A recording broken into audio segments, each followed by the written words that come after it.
Good morning, students. Today we are going to study about the start menu. This is on your textbook, page number 48.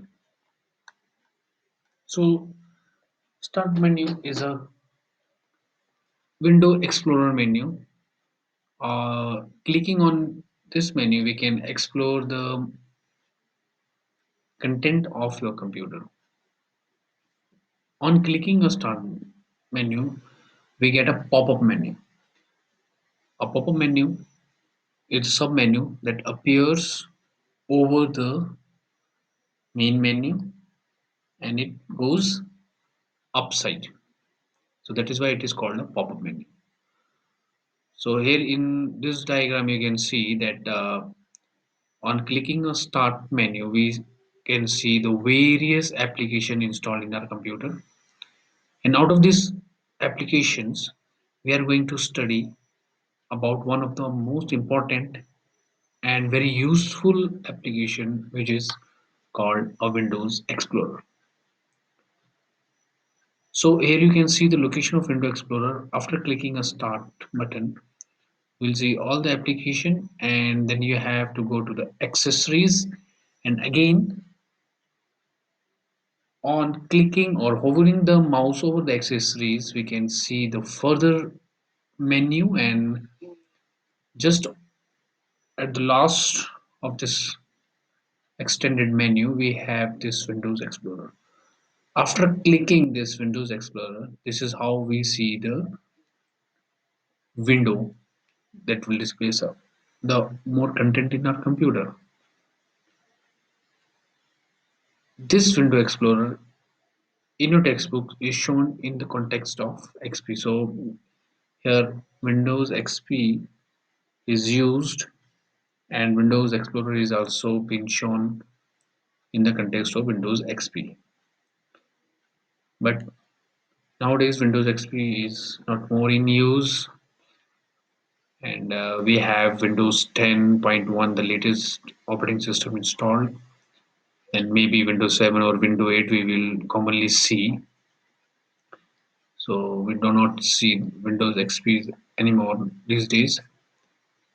So this same Window Explorer I would like to show you in the latest version of the operating system. So I will display it in my own computer and I'll show you on the context of Windows 8.1.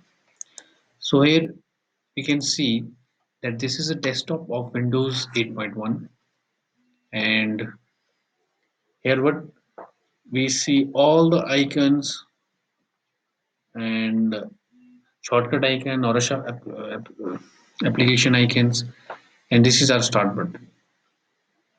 In our previous video already we have studied about the desktop contents and the main panel in the of the taskbar. So on clicking a start button, this is how the applications are shown in a form of cards, and if we want to see it in a list form, so this is how it will show us all the application installed in our computer.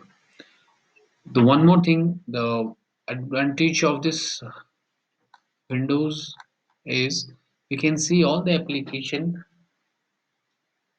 in our customized form. Like this is the default display of the application, and it is showing all the application by the category. There are all these application are placed under some category. We can have other options like by name. We can have the list of this application, and it will show all the application in alphabetic manner.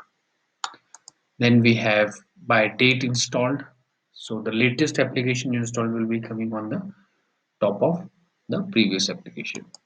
Then we have by most used, the application that we are very frequently using after opening a computer. So all those frequently used application will be displayed on the top of other applications. And finally we have a category one, which is a default setting of application in the start. So we were studying about the file explorer. So to locate a file explorer, we, in this search text box, we will just write explorer exp, and usually we have to write the complete text, but before completing this text, it has already shown us these two options of file explorer and internet explorer. So here we can click, as we are going to study about file explorer. So just click once on this and we are on the file explorer window. So this is our file explorer window. Here we can see the screen is divided into two pane. These are two panels displayed, the left panel and the right panel.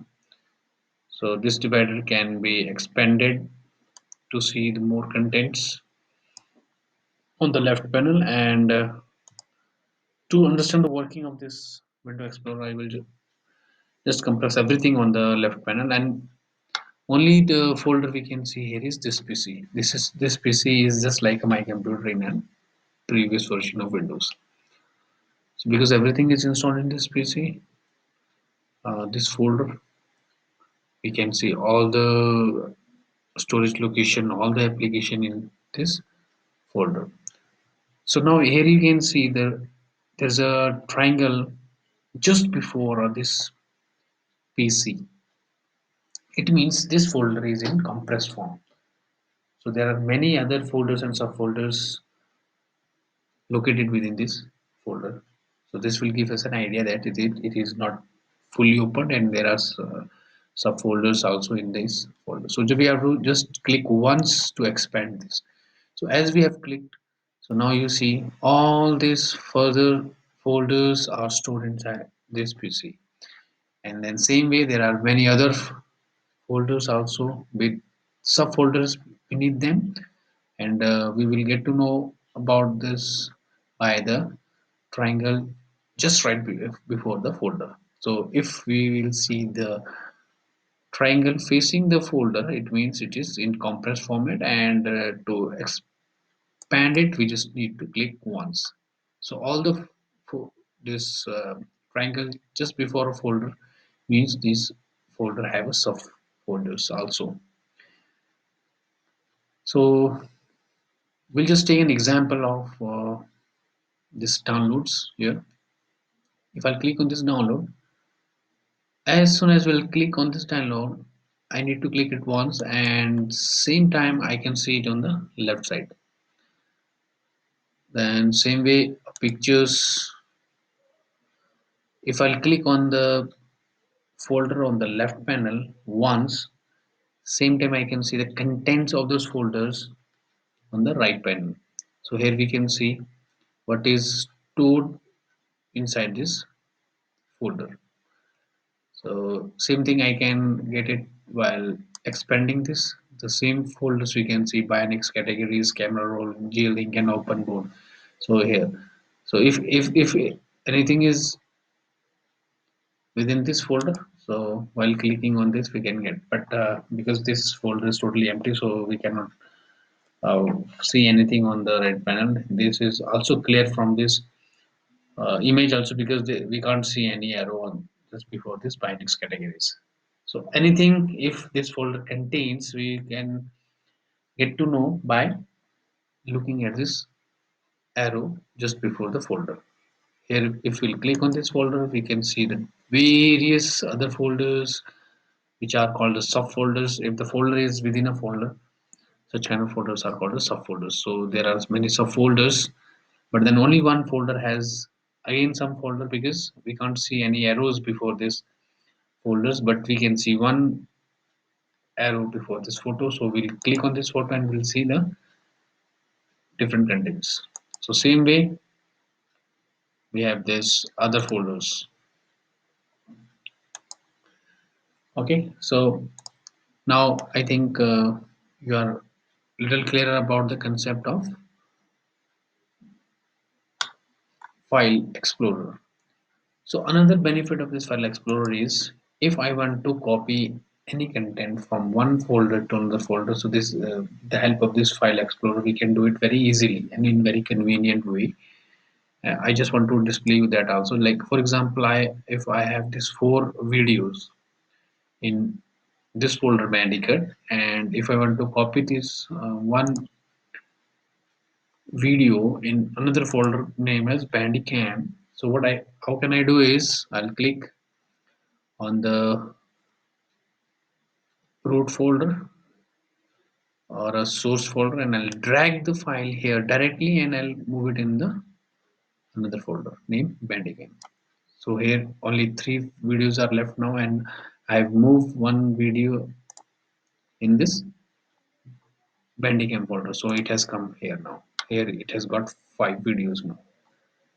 So I'll do it again just to make you clear. I'm going to move this video from this folder to this folder. Okay, so here we have three, and in this one we have five. So I'm moving it again and keeping it back to its main source. So I'm moving it to the Bandicoot.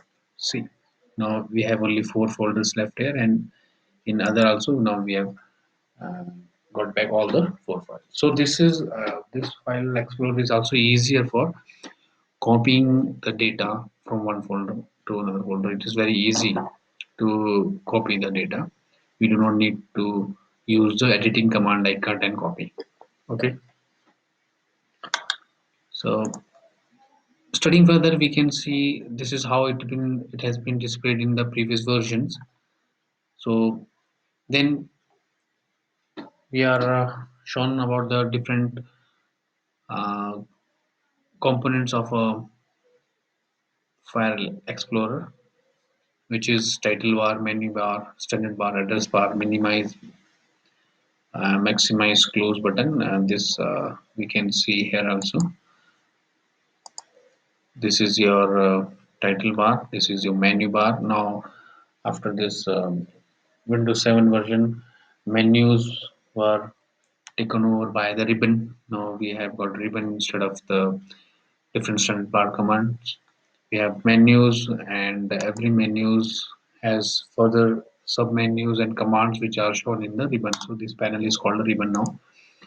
So if we'll talk about the component of a file explorer in context to the latest operating system like Windows 8, so we have here the title bar, the control button like minimize, restore down or maximize. This is restore, and once if I'll click here, it will come to maximize, and the last one is close button.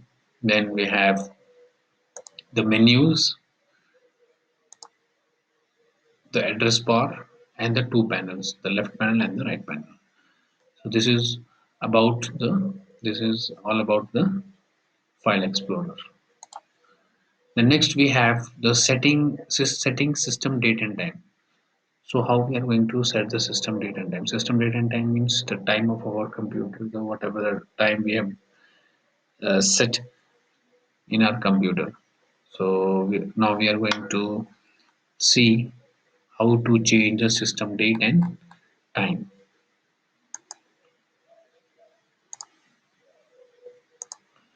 Now see, this is your desktop, and in our previous class we have studied about the taskbar.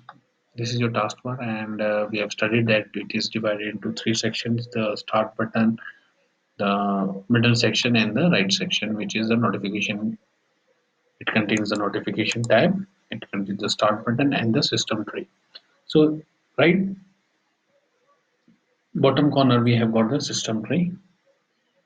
To change the system tree, we need to double click on this, and here it will show you the date, the entire calendar of the month, and then the time. And to change the system date or time, all we need to do is click on the change date and time settings. Clicking on this will move here, and now change date and time. So here we can change any date. We can go to the previous date, or we can move towards the any date that we want. So if it is not proper, if you want to set it to the proper date, then this is how you can do it. And time, minutes, even the seconds, you can tally. So from here you can change the date or time. Okay. After changing the date and time, we need to click on OK to if effect to be take place, and then finally we have to click on apply and OK. So this way we can change the system date and time. So students, today we have studied about the start button, file explorer, the component of a file explorer, how the file explorer work, and how we can utilize the file explorer in a more convenient way, and then the system date and time, setting the system date and time. So that's it for today, and